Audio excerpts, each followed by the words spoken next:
So ang itutulong ng enrichment program is help them master, give them a strong foundation so they can reach the right level for their age, for their level in school.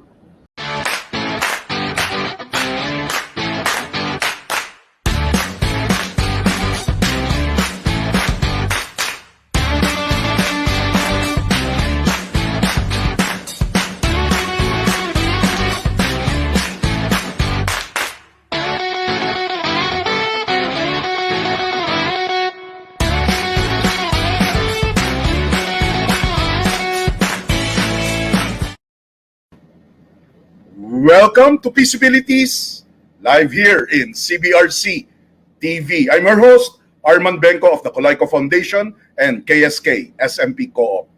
Magandang araw sa inyo lahat, saan man kayo nanonood. This is the new medium, the new TV, the new way of broadcasting, CBRC.TV, the virtual space of the future today. Ang episode tonight, online schooling, virtual learning. The way we do things now have obviously evolved, nabago with the pandemic upon us. The way we worship or hear mass, the way we do business, the way we work, and more so, the way schooling has been amidst the pandemic. We have in the show from Galileo Online Learning, let me introduce someone who is has the heart and dedication always in education, while she was helping out with the management of the school founded by her mother, Miss Maria Rosario T. Juan. She saw the need to supplement the learning of students, especially in English and math. With a pool of educators and consultants, Galileo was born. She is continually looking for innovations and new ways to help Filipino learners. Her vision is to nurture the love for learning in children, see them excel in school, and to help them develop their potential while providing opportunities to people who share her advocacy in improving the education system dito sa Pilipinas para maging entrepreneurs. Let's welcome to the show, Ms. Rowie Mati. Rowie, good evening. Good evening, Arman. Yes. Rowie, napaka-serious ni Miss Rowie. Miss Rowie, are you a principal? Are you a principal of a school? I'm also the principal of Sacred Heart School. Okay. So behave pala dapat ang host ngayon dahil baka mapunta sa principal's office. But Rowie, first thank you for accepting our invitation. You were asking off the air before we got on air, anong kinalaman ng Pisobilities, a financial literacy show with online schooling? As a statistic, pre-pandemic times, and I do not know ngayong amidst the pandemic, 70% of personal loans ng mga Filipino household is because of education. Yes, food, clothing, shelter, our basic needs, pero malinaw for a Filipino household, Filipino parents na may mga anak, education is one of the biggest cost items sa kanilang regular budget. Ms. Rowie, how are you first? Mula nung pumasok ang pandemic, you are in the industry, in the academe. Apektado ba kayo? Apektado on the business side muna, on the business side. Oo, ang schools talaga are affected because we never expected that this will no one expected that this will happen. So when it happened, everyone had to think fast. For us educators, our advocacy is to make sure that the children can continue learning whatever it takes. But it's good that the idea of online learning started mga 2015 pa lang for us because we were trying to offer and study online learning kasi digitalization yung next. 2015, wala pang pandemic? Wala pang pandemic kasi parang the next step for education is really digitalization. So Yeah. we've been trying to offer online classes, coding, but the parents were not ready. Gusto nila face-to-face. Uh-huh. Uh-huh. Oo. Pero at 2015 pa lang, inaaral na namin and we wanted to offer it na in our centers. Kasi Okay. it's a good way, since nagka-traffic masyado, di ba? If the children Right. can learn from home, it's easier. Kung hindi sila everyday pumapasok sa school, di ba? Yun. Right. Well, for our viewers, mag-disclaimer lang ako. Yung apo ko po, na marami nakakakilala sa who follow us in Pisobilities, because Ma'am Rowie, si Leia, my granddaughter, also joins me in my vlogs. You know how she is to me. She is enrolled in the program and in the school under Galileo or under Sacred Heart where Miss Rowie is connected. So I thought it best na kung sino yung nakikita ko, na-witness ko talaga na completely different way of learning kumpara doon nung ako, nung mga kapatid ko, nung mga anak ko. The best is makita ko kung kanino ko nakikita yung the new norm in online schooling. Miss Rowie, ano bang background mo? Did you take education as a discipline, as a course? Were you a teacher before? Ano po bang personal background ni Miss Rowie Mati? I actually grew up in a school. My mom put up a school when I was 2 years old because she actually wanted to put me in a school. But Okay. that time, hindi pa uso yung preschools. There was only one preschool, but it was in Pasay.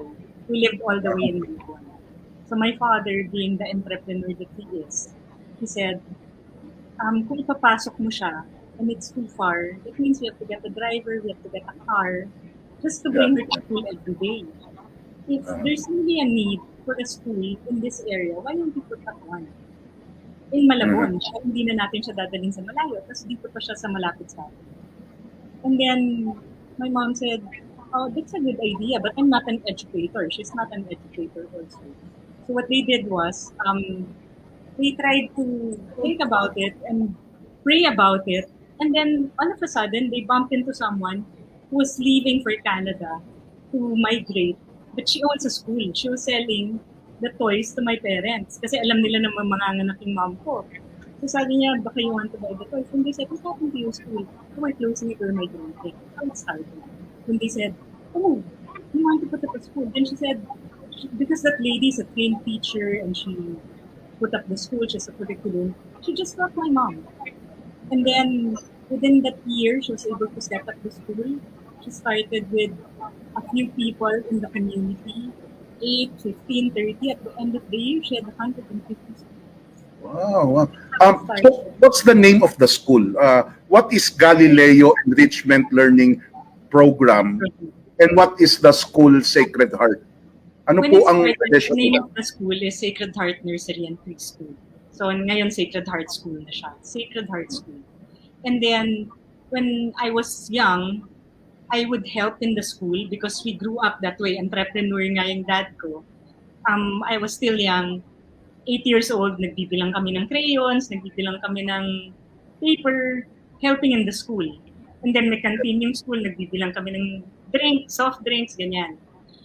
So I grew up helping in the school so that I'll get my allowance. When I graduated, nagustuhan ko. Hindi naman nila ako pinilit to get into the school industry. But I enjoyed it.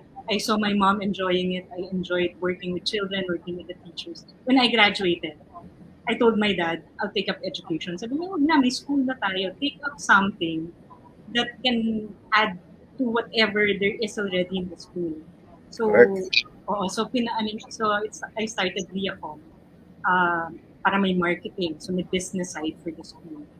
And then he encouraged me to go to the States to take up something new. So daycare administration, and then I picked up the idea of after school enrichment programs. Again, after school enrichment programs. So at that time, wala pang ganun dun dito sa Pilipinas. So when I came back, so sabi niya, okay, what's new? So I said, what they have now in Japan, in the US, are After School Enrichment Programs. So sabi niya, why don't you start that here? That's when we started Math and English. So Basically, anong ibig sabihin ng After School Enrichment Program? So after school is children go to school, di ba? Regular school. So you go 7 to a.m. to 2 p.m. Ayan. grade 1, so preschool, grade 1, 2, 3, 4 hanggang high school. So usually Filipinos have a hard time in Math and English. Yes. And a lot of people abroad also put emphasis on this because this is the basic for all the other subjects. So, yun yung, while I was in the States, yun yung pinag-aralan ko. So that when I come back, that's what I can offer. So when I got back here, I spoke to educators, yung mga kasama namin sa Sacred Heart and other educators.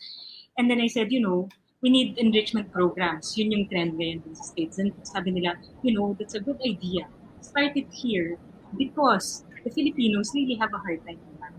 As we were discussing earlier, diba yung TIMS, yung Trends in International Math and Science Survey, the Filipino is always in the bottom.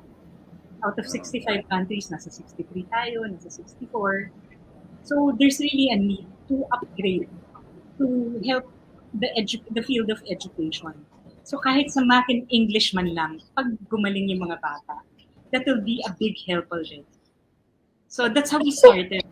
Yung After School Enrichment Program, not automatic yung alam nating traditional na tutor, na yung tutor na gumagawa ng assignment, di ba? Ang galing-galing mag-tutor ng anak ko, nagagawa lahat ng assignment, kasi siya na gumagawa. Ito, iba. Iba, kasi yung tutor, tutulungan nga. Kung minsan, natutunan na sa classroom, pag uwi nila, aralin ulit, yung ganyan, prepare sila sa test. This one, talagang ang focus niya, after classes, papasok sila sa amin twice a week lang. Pero, we teach them, we give them an assessment para alam namin yung level nila in math, level nila in English, so that we start at that level. Kasi sa school, kung anong tinuturo sa grade 1, kailangan, basta lahat kay grade 1, yun yung pag-aralan nyo. Merong mas magaling, merong mas mabagal, kasi iba-iba naman yung taste ng mga bata. So they have to go with the flow. So dito sa enrichment, kung nasan sila na level, we will try to let them reach their school level. So ang tutulong ng enrichment program is help them master, give them a strong foundation so they can reach the right level for their age, for their level in school. After School Enrichment Program. So, pinauso, inumpisahan po yan ni Rowie Mati dito nung ganun talaga yung mga best practices you have to check, lalo na abroad, di ba? Why are they excelling? Hindi masamang gumaya, lalo na kung I am sure it was suited for the Filipino market, no? For the Filipino student. So iba-iba pa yan yung mga iba't ibang klaseng enrichment program. Pero kayo naka-focus sa Math and English. Ano naman yung Galileo? Why Galileo ang naging name nung the business side of an after school enrichment program? Bakit Galileo po ang napili nyo? Kasi Galileo is a fearless mathematician and teacher. He's a scientist, he's a mathematician. Remember, na-excommunicate pa yan when he said the world is round. So, yung mga discoveries niya, yung telescope siya yun. So, that's why we thought of calling our program Galileo. Fearless. Fearless educators. So, if you're part of Galileo, you're a fearless educator. Wonderful.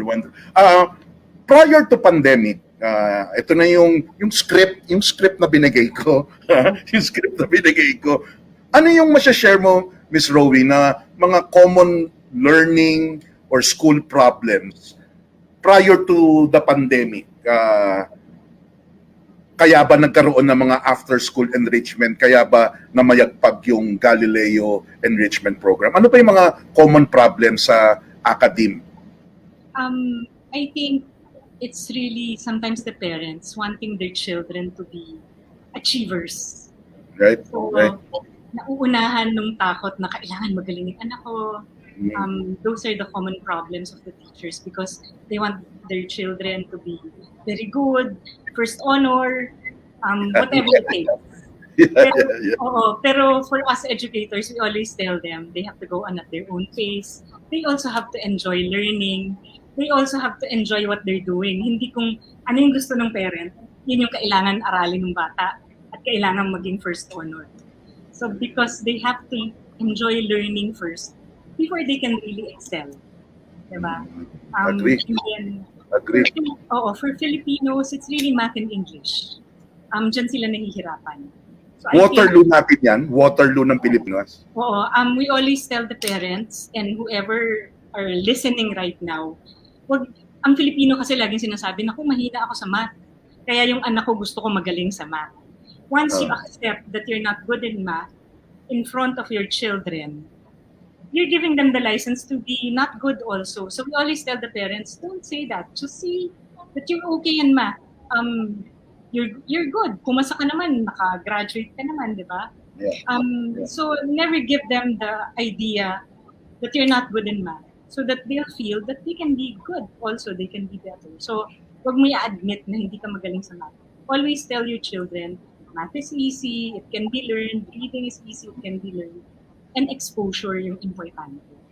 Actually, ang mathematics, kasi bukang bibig na ng Pilipino nga yan, di ba? Naku, kaya ako nag-fine arts kasi mahina ako sa math. Ang fine arts, puro math yun, di ba? Sa totoo lang, if you really think of the essence of mathematics, of balance, color mixes, di ba, ano yun? Mathematics yun. Yes. Ayoko, magdodoktor ako kasi mahina ako sa math, matapang lang ako sa dugo. Ha? Di ba puro math ang pagdodoktor? So, tama ba, Miss Rowie? Yung math kasi it's an exact science di ba? It's an exact science. So, walang room para ako mas tama sa math kesa sa'yo. Mas magaling ka sa math, mas tama yung math mo. Parang hindi naman, dahil eksakto yung math. Tama ba gumagaling sa math? Parang may napanood ako noon Kaya daw, kasi hindi naman, miskin ng ibang lahi, ayaw daw din ng math. Lacking on focus and concentration. Lalo na kapag mathematical equation na, may parenthesis na, may plus, and may formula na, nawawala lang sa focus and concentration, sabi nung napanood kong video. Is that true? Yeah. Actually, the way it goes is they really have to start from the basic. Give them a strong foundation. Like you can't add unless you know the sequence of numbers. So start with teaching them numbers first. Teaching them how to count. Kasi kung minsan tuturuan mo yung bata to count 1 to 10, 1 to 20, but they don't understand it. Kung minsan show them this, they'll say 1, 2, 3, 4, 5, 6, 7, 8. How many is that? 10. But it's 5. So tell them the concept of 1 is 1 finger. So this is 1, 2, 3. So start from the basic. So if they know the sequence of numbers, then you can start teaching addition. 1 plus 1 is, what's the next number? So 2, di ba? What's the next? So step by step siya. So actually, they need to start from the basic, understand it, hindi lang memorization. And then, kasi maski multiplication, 2 times 2 is 2 plus 2. 2 times 3 is 2 plus 2 plus 2 para maging 6, di ba? So it's not, wag mo ipa-memorize, ipa-understand it. They understand it. Then it will become easier for them. Then you go one step at a time. As it becomes harder, they'll still understand it. Kaya lang nawawala ng interest yung bata. Nawawala yung focus eventually. Is because when they're taught a topic that they cannot understand. So, ang nangyayari, turo sila ng turo at minamadali. Addition. Hindi pa naman master yung addition, punta na sa subtraction, punta na sa multiplication. So, if they haven't mastered the level before, mahirapan sila maintindihan yung maths. That's why also we teach Singapore math now. Because the Singaporeans are very good in math. Sila yung laging nagtatap sa TIMS, no? So we try to find out why are they very good. So we teach concrete, pictorial, and abstract. Ganun din, talagang pinapaintindi nila bawat object, then they teach them a lot of problem solving. So in our program, we also have Singapore math because it's a good way to make children understand math. So, so it's really practice, understanding, so that they will be able to understand it and be able to do it and become good in school. So nawawala yung focus nila pag hindi nila naiintindihan. Di ba? Pag hindi mo kaya gawin, ayaw mo na gawin. Yeah, And then, yeah. the next day, ayaw mo pumasok kasi yung ituturo ng teacher, hindi mo naiintindihan. Di ba? Yeah, yeah. Pero kung naiintindihan mo, you'll be excited to go to school the next day because you know you'll be able to answer. So for us, it's mastery, practice in study habits. That's why they have to practice every day. Because in Galileo, they attend twice a week. They do activities every day pa rin. May konting worksheets silang gagawin. Study habits is important. So Right. they're learning math and English, but they're also learning skills that will help them in all the other subjects. So Okay. then math and English is important for all the other subjects. But going back to mathematics and the Singapore math style, yun na ba yung nakikita ko dun sa apo ko, 4 years old, yung ibang shape. May pinakita ka ring video sa akin eh. The bottles, 3 apple, isang banana. So para yung counting hindi because of the banana always 1, ang bottle always 4. Pag minsan magiging 5 yung ano, 'di ba? So naiintindihan nila yung concept talaga. Agree. I will attest to how nagkaroon ng visualization yung math no? Yung mathematics, hindi lang 2 times 12, 10 times 12, dapat 144, memorize mo. Mas magaling ka pag hanggang table 18 o table 25, memorize mo. Kaya natatakot ka. Pag nakalimutan mo, hindi mo na masasagot. But if you understand, you can go back to counting, di ba? 2 times 2 is 2 times 2. So, bibilang 1, 2, 3, 4. Or 5 times 5, magbibilang ka ng 5 na 5. Abot ka pa rin sa 25. It will take longer, but you understand. Pag memorization lang, makakalimutan. Correct. Pero we need some memory level. Tama, Ma'am Ro? Yeah, that's why they need to practice pa rin every day. And as you do it every day, maalala mo siya eh. Okay. Pero pag nakalimutan mo, mababalikan mo because you understand. Okay. Miss Rowie, next question natin. Ano yung mga challenges that you had to face at the start of the pandemic? Kasi March, parang ang unang naramdaman lang ng mga eskwelahan, walang moving up, walang graduation. Siguro magre-resume ng June. Ano yung mga challenges that you had to face? Lalo na nung tumatagal, tapos yung inuumpisahan mo ng 2015, nako, will come into fruition na at kailangan ng isa lampak yung online schooling, online education, inuumpisahan, pinapractice ko pa lang from your story, yung nung 2015, in a few months, kailangan kagad, yun na ang mode of delivery. Ano yung mga challenges that you had to face at the start of the pandemic? I'll give you time to think about it. Baka kasi nakakalimutan nila, baka kala nila DepEd tong programa natin.